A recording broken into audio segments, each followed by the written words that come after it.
Salut à tous, c'est Mathieu Loubière, je suis très heureux de vous retrouver pour un nouvel épisode du podcast de GMK.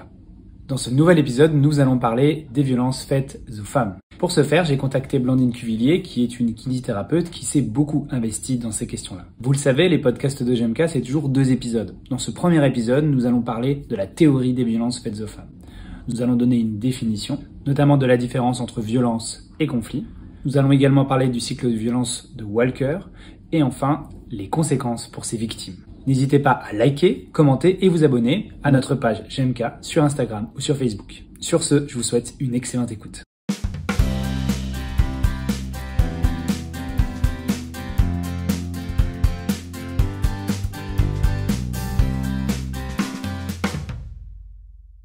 Salut à tous, je vous souhaite la bienvenue pour un nouvel épisode du podcast de GMK. Vous savez que tous les mois, vous pouvez nous retrouver pour un épisode qui tourne autour de la kinésithérapie. Moi, je m'appelle Mathieu Loubière, je travaille pour GMK et d'ailleurs, ça me fait un gros lien d'intérêt puisque c'est dans le cadre de cet organisme de formation que j'enregistre ces podcasts. Ceci étant dit, aujourd'hui, je suis vraiment super heureux d'accueillir Blandine. Bonjour Blandine. Bonjour. J'espère que tu vas bien. Aujourd'hui, nous allons discuter d'une thématique qui t'intéresse beaucoup. Je sais qu'on a eu l'occasion de se rencontrer il y a peut-être maintenant 1 an et demi, 2 ans. Et on avait discuté de ça comme ça à la volée. Et ça fait hyper longtemps que je veux absolument faire un podcast sur les violences faites aux femmes. Et je suis hyper content de pouvoir en discuter aujourd'hui avec toi. Avant de démarrer et d'entrer dans le vif du sujet, est-ce que tu pourrais te présenter pour toutes celles et ceux qui ne te connaissent pas ? Eh bien, moi, je suis Blandine Cuvillier. J'exerce à Lille, d'où j'ai été diplômée comme kinésithérapeute en 2019. Du coup, j'ai 27 ans et j'exerce comme kinésithérapeute libérale à côté de Lille. De manière générale, j'ai une formation assez classique en termes de kiné, où j'ai fait des formations par-ci par-là. Ma particularité, c'est que j'ai aussi un parcours associatif en parallèle de mon parcours professionnel de kinésithérapeute. Depuis 10 ans quasiment, je suis investie dans la lutte contre les violences sexistes et sexuelles. Et donc du coup, de par mon investissement associatif sur ces sujets-là, j'ai tenu à pouvoir conjuguer, en fait, mixer à la fois cet investissement dans la lutte contre les violences sexistes et sexuelles et ma pratique de kinésithérapeute. Et donc du coup, je me suis aussi formée en parallèle sur comment, en tant que kinésithérapeute, je pouvais avoir un rôle dans la détection et la prise en charge de ces violences. Et donc j'ai notamment fait une formation en 2020 à destination des professionnels du social et de la santé en interaction avec les victimes de violences sexistes et sexuelles. Et à côté, je donne aussi du coup régulièrement des formations sur ce sujet-là dans le cadre de mon parcours associatif et de mon association. Ok, cette formation, c'était une formation qui est destinée que pour les professionnels. Tu pourrais nous en dire plus? Peut-être qu'il y a des gens qui seraient intéressés pour... Alors, c'était une formation qui était donnée sur l'île par une association qui est en contact avec les professionnels du social et de la santé en lien avec les violences sexistes et sexuelles. Donc, c'était pas une formation kinésithérapeute, mais c'était une formation qui était proposée par une asso sur l'île. Après, je pense que c'est une formation qui peut être donnée de manière générale par différentes associations un petit peu partout, donc ne pas hésiter à se rapprocher du tissu associatif de sa ville pour pouvoir éventuellement avoir de telles formations. Ok. Donc comme tu l'as dit, si j'ai bien compris, tu as ce profil de kinésithérapeute, tu as ce profil effectivement, on va dire, engagé, voire militante peut-être, pour la cause féminine. Dire. Qu'est-ce qui a fait justement que tu t'es particulièrement intéressée à cette partie des violences Alors, il n'y a pas eu d'élément déclencheur en fait. J'ai toujours été très imprégnée d'un besoin de justice. En fait, il y a plein de petits éléments dans mon parcours qui, au fur et à mesure, m'ont beaucoup indignée et sur la cause féministe, mais aussi sur d'autres causes antiracistes, anti-LGBT-phobie. Et donc, du coup, du fait que je sois d'une femme, je me suis plus orientée, je pense, dans la cause de la lutte féministe et contre les violences sexistes et sexuelles. Mais il n'y a pas eu vraiment d'élément déclencheur, j'ai juste toujours été féministe. Ok, super. Est-ce que je pense que tu n'as pas forcément de lien d'intérêt particulier à déclarer? Mes, mes seuls liens d'intérêt sont en tant que militante féministe dans le collectif Nous Toutes Lille, qui est un collectif qui du coup est militant et évidemment politisé puisqu'on essaie de faire changer les choses. Mais après, voilà, je suis partisane et je suis pas syndiquée. Ok, ok, d'accord. Donc on va dire que c'est un lien d'intérêt idéologique plus que financier. Idéologie. C'est ça. Super. Et donc là, tu travailles, si j'ai bien compris, tu es toute la semaine, tu es en cabinet libéral, c'est ça? Ouais, c'est ça. Après, je commence à intervenir dans trois IFMK sur la détection par les kinésithérapeutes des violences et excités sexuelles. Donc, je commence petit à petit à réussir à intégrer professionnellement cet engagement qui me prend un nombre d'heures considérable et que je fais gratuitement. Ok, j'imagine bien. Et ouais, justement, comment tu as fait pour intégrer DFMK? T'as proposé un cours? Comment ça s'est fait? En fait, du coup, j'ai été au bureau national de la FNEC, la Fédé nationale étudiant en kinésithérapie. Ça m'a permis de rencontrer pas mal de gens et c'est à ce titre que l'année dernière, on m'avait proposé d'intervenir au CIFEPK, Congrès international francophone des étudiants en physiothérapie et kinésithérapie. C'est là qu'on s'était rencontrés, je crois, la première fois. C'est là qu'on s'était rencontrés, c'est ça. Et sur le Parce que sujet tu de la fais ton détection, mémoire là-dessus, hein. Excuse-moi, je te coupe, tu as fait ton mémoire sur cette thématique, je crois, hein, tu m'avais dit. là, pas du tout, pas du tout. Ah Et d'accord, je bah, j'ai tiens bien compris un alors. grand regret pour moi. J'aurais vraiment aimé, mais D'accord. non, je n'ai pas du tout fait sur ce sujet. Ah, je pensais que Euh, je t'avais fait euh, là-dessus, tu vois, non mais comme quoi, hein. non, D'accord, rien à voir. Aucun lien. malheureusement. Ça marche. Voilà, après, j'ai spontanément envoyé des CV à des différentes écoles en me disant, bah, en vrai, c'est un sujet qui m'intéresse tellement. Et puis, je voyais que là, c'était le bon moment. Je voyais que c'était le bon moment parce qu'avec tout ce qui s'est passé avec la MIPROF, avec la formation des différents IFMK, je me suis dit que du coup, les différents IFMK de France commençaient à être sensibilisés à cette cause. Et donc, du coup, bah, je crois que c'est à ce titre qu'on m'a répondu favorablement dans une, puis une deuxième, puis une troisième école. Et puis oui, je commence à être directrice de mémoire du coup sur ce sujet, donc ça me permet de me documenter, de continuer à rechercher, à être dedans. Donc ouais, c'est très intéressant, j'aime bien, c'est très divers. Ok, super. Super, super. Eh ben écoute, merci à toi pour cette introduction. Et ce que je te propose, c'est qu'on embraye directement sur la première partie. Alors, je voulais déjà que dans cette première partie, on fasse un espèce d'état des lieux de la question des violences faites aux femmes. Alors, je crois que l'immense majorité des violences, c'est faites aux femmes. Il y a, je crois, quelques violences sur les hommes, mais c'est vraiment microscopique par rapport à celles faites aux femmes. Du coup, je pense qu'on peut se dire qu'on garde que cette thématique-là. Et j'aimerais peut-être déjà définir ce qu'embrasse justement cette notion de violence faite aux femmes. Est-ce que tu peux peut-être déjà soit nous donner une définition, sinon nous décrire les différents types de violences qui existent? Du coup, moi, j'ai préparé la petite définition que donne l'ONU sur ce sujet. C'est les violences faites aux femmes, c'est tout acte de violence dirigé contre les femmes en tant que telles et causant ou pouvant causer aux femmes un préjudice ou des souffrances, qu'elles soient physiques, sexuelles ou psychologiques, y compris la menace de tels actes, la contrainte ou la privation arbitraire de liberté, que ce soit dans la vie publique ou dans la vie privée. En gros, voilà, c'est une grosse définition, mais cette définition, elle est assez bien parce qu'elle est assez englobante.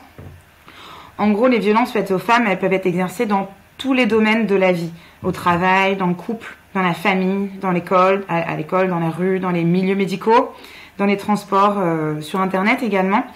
Et elles sont vraiment protéiformes, c'est-à-dire qu'elles peuvent être à la fois physiques, mais aussi psychologiques, verbales, sexuelles, économiques et administratives aussi. Et ça, c'est des choses auxquelles on va moins penser. Mais par exemple, si jamais une femme n'a pas accès à son compte en banque parce que son mari lui en interdit l'accès, et ben la fuite du domicile conjugal va être très difficile parce qu'elle va avoir beaucoup de mal à se reloger. Donc voilà, c'est des choses qui sont à prendre en considération de vraiment ces violences qui sont protéiformes et qui sont bien plus vastes et en général qui se rejoignent les unes aux autres, notamment dans les violences conjugales. Et ces violences peuvent être exercées ponctuellement ou sur des périodes très longues. Ça peut être une violence sexuelle de manière du coup ponctuelle, ou alors ça peut être des violences conjugales sur une période très longue, ou alors des violences intrafamiliales. Je pense notamment à la pédocriminalité. Et en fonction, en fait, toutes ces violences auront toutes des effets très importants sur la victime et seront à prendre en charge. Ça peut être le viol, la violence conjugale, le harcèlement sexuel, le mariage forcé aussi, parce que qui dit mariage forcé dit ensuite après viol conjugal, l'excision et la divulgation de photos intimes, les féminicides. Et comme tu disais tout à l'heure, en fait, les violences touchent principalement et majoritairement les femmes. Il y a aussi des hommes qui sont victimes, on le verra après quand on en parlera, mais la majorité des hommes qui ont été victimes de violences l'ont été pendant leur enfance. Donc c'est plus un problème de pédocriminalité. Et ces violences, du coup, faites aux femmes, elles touchent, on estime, 35% des femmes dans le monde. Donc ça, c'est d'après l'ONU. Donc c'est une femme sur 3. Ce chiffre, il est similaire dans tous les chiffres qu'on trouve en Europe ou en France. Donc on peut estimer qu'une femme sur 3 sera victime de violences liées à son genre au cours de sa vie. Ouais, c'est des chiffres qui sont glaçants, je trouve. Qui sont glaçants parce qu'une femme sur 3, potentiellement une patiente sur 3 qu'on reçoit, ce qui est énorme. On discutera dans la seconde partie de cet entretien sur les outils de détection. Mais tu m'as fait passer, d'ailleurs on peut peut-être en parler maintenant, pour préparer ce podcast, j'ai lu un document qui a été édité par l'Ordre des kinés, qui a été créé en partenariat avec des associations, la HAS je crois, etc. Et qui est extrêmement complet. Je le mettrai en lien parce que de lire ce truc-là, c'est assez incroyable de voir toutes les infos qu'on peut avoir dedans. Qui est très bien fait d'ailleurs parce qu'il y a des petites vidéos que j'ai regardées, que j'ai trouvé vraiment exceptionnelles. On voit vraiment une séance, comment gérer, comment poser les questions. Et je voulais revenir sur ce que tu as dit. Effectivement, il y a deux choses moi qui m'interpellent. Donc le fait de vraiment bien comprendre que les violences c'est pas que physique et qu'il y a des violences vraiment psychologiques. Et j'imagine que il y a une espèce de combinaison des deux d'ailleurs, hein, puisque je pense que le physique peut tomber sur le psychologique, mais on peut avoir un glissement aussi qui se fait entre le psychologique et le physique. Ça peut arriver Oui, tout à fait, ça peut arriver. En fait, il y a rarement une histoire qui est identique à une autre. Mais souvent, on va avoir un terrain de violence installé avant les premiers coups physiques.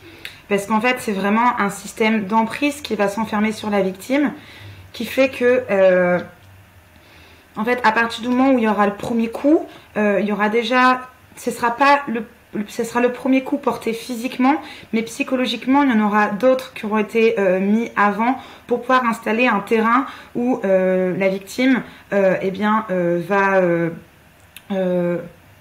se sentir coupable en fait de ce qui vient de se passer, parce que l'auteur des violences va mettre en place un terrain où il va inverser la culpabilité, et donc du coup c'est pour ça que c'est très difficile pour une victime de violence conjugale de partir, parce qu'il y a vraiment un terrain d'emprise qui a été mis en place et qui du coup s'exprime notamment à travers des violences conjugales, avec des violences psychologiques, de la dévalorisation, de l'isolement. Et tout ça fait que c'est extrêmement dur de partir en cas de violence physique et sexuelle. Parce que quand il y a des violences physiques dans le couple, il y a aussi souvent des violences sexuelles, avec notamment des viols conjugaux. Oui. Est-ce qu'on a, donc peut-être tu nous as donné des statistiques sur le nombre de personnes qui étaient touchées par cette violence, une femme sur 3. Est-ce que on a des pourcentages du nombre de personnes qui vont consulter, qui permettent qu'ils le sortent et qui finalement témoignent de ça? On a une idée, je me rends pas du tout compte. J'imagine que c'est une minorité. Ouais. Après ça dépend si on pose la question. Mais en 2004, il n'y a pas beaucoup d'études qui ont été faites sur le sujet dans le domaine de la kinésithérapie, mais en tout cas, il y a un médecin, Gilles Lazimi, qui était médecin généraliste et qui était au Conseil pour l'égalité. Et en 2004, il avait fait un questionnement systématique à toutes ces patientes sur les questions des violences psychologiques, physiques et sexuelles. Et 54% avaient déclaré que oui, elles avaient déjà été victimes d'un de ces types de violences. ce qui est assez similaire au final aux résultats nationaux, parce que en fait, par exemple, on estime en France qu'il y a 213 000 femmes âgées de 18 à 75 ans qui sont victimes de violences conjugales chaque année. Sauf que dans ce chiffre-là, on englobe uniquement les violences physiques et ou sexuelles. Il n'y a pas tous les violences psychologiques, économiques et administratives qui sont aussi extrêmement violentes et qui peuvent tout autant détruire une personne. Et donc du coup, ce chiffre de 213 000 femmes victimes de violences chaque année, de violences conjugales, c'est clairement un chiffre à minima. Et d'ailleurs, c'est un chiffre qui est donné de l'INSEE, c'est ça, enquête cadre de vie sécurité en 2019. Et eux-mêmes le disent, que c'est un chiffre qui est à minima et qui a priori il est beaucoup plus élevé. Et donc oui, on estime qu'une femme sur 3 victime de violences au cours de sa vie, et si on prend en compte toutes les violences psychologiques également, ça part plus sur 1 sur 2. Est-ce que dans ces une femme sur 3, on va rentrer dedans tout ce qui est agression, on va dire verbale, que tu peux entendre dans la rue, le fait d'être sifflé, le fait d'être insulté dans la rue, ça rentre dedans, ou là on est vraiment dans un contexte de relation de couple? Non, c'est toutes les violences sexuelles, mais ça prend pas en compte le harcèlement de rue. Ça va prendre en compte le harcèlement sexuel, notamment au travail. Ça va prendre en compte les agressions sexuelles. Ça va prendre en compte les viols, les mutilations sexuelles féminines et puis les violences conjugales. Ouais, parce que je pense qu'avec le harcèlement de rue, on aurait des taux qui seraient largement plus hauts, triplés. Beaucoup plus. Ouais, c'est ça. Ok, et je reviens juste sur un truc. Tu as parlé effectivement des photos de je sais plus qu'on appelle ça, les sex revenge ou un truc comme ça. Je sais plus, ça porte un nom comme ça. Ouais. Je me disais effectivement que j'ai lu que cette violence, elle pouvait être pas virtuelle, mais effectivement c'est de la cyberviolence, et en fait avec cette cyberviolence on peut avoir 24 heures sur 24, 7 jours sur 7 l'agresseur qui peut justement communiquer, j'ai vu envoyer des messages, laisser sonner, laisser des messages, continuer de harceler, et je me dis ouais, avec ces nouvelles technologies c'est peut-être encore pire qu'avant sur ce plan-là, quoi. L'accès à la personne via l'hyperconnexion de notre société est vraiment terrible, oui, et en fait le harcèlement sexuel qui peut être mis en place et peut être encore plus intense avec tous les appels. Des fois, on retrouve des centaines d'appels par jour, plusieurs centaines de SMS. Et au niveau du revenge porn, du coup, c'est en français, on dit porno-divulgation d'images à contenu explicite. Et là, par exemple, ça va être aussi la photo. En fait, c'est une femme qui va prendre une photo intime d'elle, qui va par exemple l'envoyer à son conjoint au moment de la rupture. C'est un cas classique, hein. Au moment de la rupture, il va divulguer cette photo. Et après, du coup, cette femme va se faire harceler en lien avec cette photo, mais du coup par beaucoup de personnes. Et ça, c'est vraiment quelque chose qui est notamment très problématique dans les établissements scolaires, au lycée. Et il y a même, en vrai, c'est un système, hein, parce qu'il y a même ce qu'on appelle des comptes ficha. En fait, c'est des comptes notamment sur Snapchat, sur Telegram et sur Signal, où il y a c'est des comptes qui sont quasi exclusivement il y a quasiment exclusivement que des hommes dessus, et en fait ils s'échangent des photos qu'ils arrivent à trouver sans le consentement de la personne qui est sur cette photo, et après ils vont la harceler. Enfin, c'était vraiment une horreur. Ça s'est beaucoup passé pendant le confinement en 2020. Et ouais, en fait, avec l'hyperconnexion qu'on a aujourd'hui, le pouvoir de nuisance peut être augmenté vraiment de manière très intense. Et ça, c'est flippant. Ouais. C'est super flippant, et c'est extrêmement violent et risqué aussi pour certaines femmes qui sont exposées, quoi. On parle de violence. Est-ce que tu pourrais nous expliquer le distinguo entre conflits, parce que dans les couples il y a des conflits, il y a des situations peut-être où le ton il peut monter, etc., etc. À quel moment on considère que ça rentre dans le cadre de la violence? Alors du coup, la différence entre conflit et violence, c'est que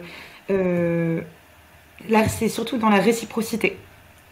En fait, le conflit, ça va être plutôt un mode interactif où les deux, ils vont être, par exemple, en désaccord, mais ça va être ponctuel et ils vont trouver une solution ensemble. C'est, par exemple, un conflit au sein d'un couple. Ça en fera un couple démocratique parce que tous les deux, ils vont être sur la même... il ne va pas y avoir de hiérarchie entre les deux. Il n'y en a pas un qui a peur de l'autre. Ils sont juste en conflit. Ils vont trouver une solution ensemble ou non.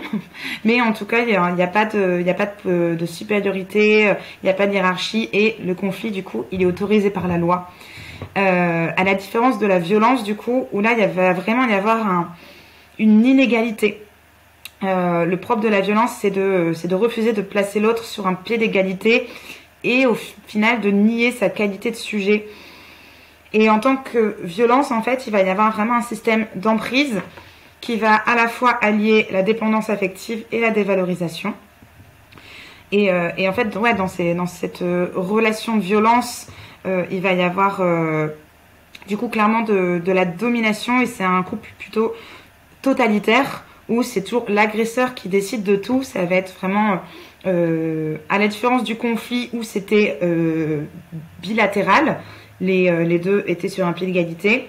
La violence, c'est quelque chose d'unilatéral avec un système de domination et la violence est interdite par la loi. En fait, c'est à partir du moment aussi où il va y avoir un sentiment de peur et ou si jamais c'est toujours la même personne qui démarre le conflit, si jamais il y a des menaces, si jamais il y a de la domination, du pouvoir, ça c'est quelque chose qui est plus égalitaire, qui est plus démocratique et donc on va basculer entre conflit et violence. Il y a Ernestine Ronay qui a fait une super vidéo pour expliquer vraiment la différence entre conflit et violence et je pense que c'est très important à voir pour bien comprendre à quel moment on se situe dans une situation de violence et à quel moment on se situe dans une relation de conflit. Le conflit c'est pas toujours ça, hein, mais c'est légal et la violence ça l'est pas. Je te remercie. Donc effectivement, ouais, il y a cette notion, si je comprends bien, d'horizontalité quand on est dans le conflit et on est dans une relation verticale, en tout cas imposée, lorsqu'on est dans une situation avec un agresseur qui domine ou qui cherche à dominer l'autre en violentant. Dans ce document, ce merveilleux document que tu m'as envoyé, que je conseille encore la lecture, il parle à un moment donné d'un cycle que moi je ne connaissais pas. Ce fameux cycle de la tension, agression, justification, rémission. Est-ce que tu pourrais nous l'expliquer au passage? Moi, ce que je trouve très intéressant dans cette espèce de processus, c'est qu'également il nous indique à quel moment la victime est susceptible d'être accompagnée, d'être aidée, et à quel moment l'accroche pourra pas trop se faire. Ouais. Alors du coup, c'est ce qu'on appelle le cycle de Walker. Et en fait, c'est un site qui permet du coup de comprendre de manière cyclique les relations conjugales avec emprise et violence. Et en fait, ça va commencer, ça va toujours se dérouler à peu près selon les mêmes étapes. Avec au début de la tension, il va y avoir une accumulation de tension avec des disputes en continu et la victime qui va essayer d'adopter des comportements d'évitement pour pas faire empirer la situation. Ça, c'est une période qui peut être très longue et qui peut être très dure pour toute la famille, avec notamment les enfants. Et effectivement, elle est accessible aux conseils et propositions d'aide des professionnels à ce moment-là. Au niveau ensuite, donc la tension qui monte, qui s'accumule encore et encore. Après, il va y avoir l'agression. L'agresseur, il va violenter l'autre d'une manière ou d'une autre. Donc, ça peut être au niveau verbal, psychologique, physique, économique, sexuel. Là, il reprend le pouvoir, il reprend le contrôle. Et elle, de son côté, la victime, elle va se sentir humiliée et triste. Elle est en colère. Ça va être un moment l'agression, c'est vraiment très bref. La tension, c'est un moment qui peut vraiment être long, tandis que l'agression, elle, ça va être une phase qui va être plus courte, avec la victime qui va être à la fois dans un sentiment de colère, mais aussi d'impuissance et d'incrédulité sur ce qui vient de se passer. Là, c'est un moment où il y aura une violence vraiment flagrante et elle sera réceptive aux propositions d'aide, au soutien des professionnels, parce que là, il va y avoir vraiment une violence caractérisée et elle peut choisir d'engager les démarches à ce moment-là. Mais s'ensuit juste après la phase d'agression une phase de justification où l'agresseur va s'excuser, il va minimiser son agression, mais et avant tout en inverser la culpabilité. Il va faire reposer au fur et à mesure la faute de l'agression sur la victime. Par exemple, tu sais très bien comment je fonctionne, tu sais très bien que je ne voulais pas te frapper, mais j'étais très fatiguée, tu ne prends pas en considération comment je me sens. Enfin, vraiment une inversion de la culpabilité avec des fois des trucs. Enfin, j'avais lu une fois quelque chose complètement perché qui peut faire prêter à rire aujourd'hui, mais qui est oui, je t'ai frappé, j'aurais pas dû, mais en même temps ton beefsteak il était pas cuit. Ben voilà, c'est vraiment une inversion de la culpabilité sur ce phénomène-là, et elle va du coup, la victime, se sentir responsable de la situation, et c'est un moment où ça peut être un peu plus compliqué pour elle d'engager des démarches. Elle peut peut-être remettre en question les démarches qu'elle a pu mettre en place. Et en tant que professionnel d'accompagnement, ça peut être ces deux phases-là vont être des phases, la justification et la phase de rémission ou de phase de lune de miel. Ça va être des phases où la victime va être difficile d'accès. Et c'est tout l'importance de connaître ce cycle, parce que il faut pas croire que à ce moment-là, elle veut rester dans sa relation de violence. C'est juste qu'elle est persuadée que c'est de sa faute ce qui a pu se passer, et donc du coup ça va être difficile de l'accompagner, mais il faut continuer à être présent, et peut-être que c'est le moment où les démarches vont stagner, et après quand ça repassera au climat de tension, ça va être plus facile. Parce que du coup après la phase de justification, il va y avoir une plus longue phase, une phase de lune de miel, où l'agresseur va demander pardon, il va offrir plein de cadeaux, il va avoir un comportement très positif, il va se montrer son meilleur visage.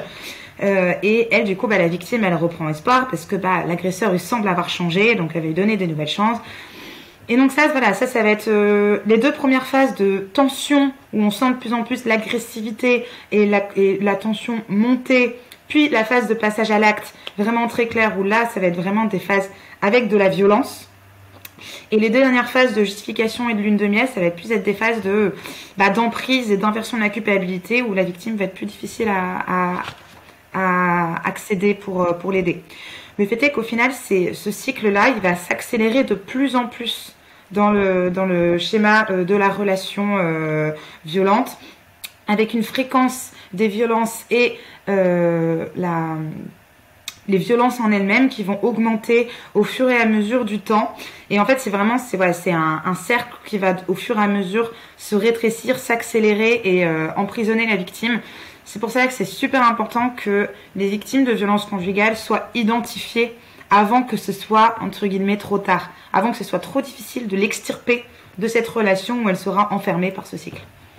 Oui, parce que si ça va trop vite, du coup, les phases où elle peut éventuellement être sortie sont trop courtes pour mettre en place des démarches, c'est ça? Oui, et puis au fur et à mesure aussi, elle sera elle sera complètement persuadée que c'est de sa faute au fur et à mesure. Elle sera complètement sous emprise et persuadée que c'est de sa faute si l'autre est agressif et donc est violent. En fait, ouais, c'est ça, l'emprise et tous ces mécanismes auront fait trop de dégâts pour que ce soit facile d'en sortir. Il faut vraiment identifier au plus tôt les relations de violence pour pouvoir accompagner au mieux les victimes et aussi les agresseurs. Parce qu'il existe des choses, les personnes qui sont agressives, les personnes qui sont violentes, c'est pas une fatalité, il existe des choses à mettre en place pour éviter les récidives.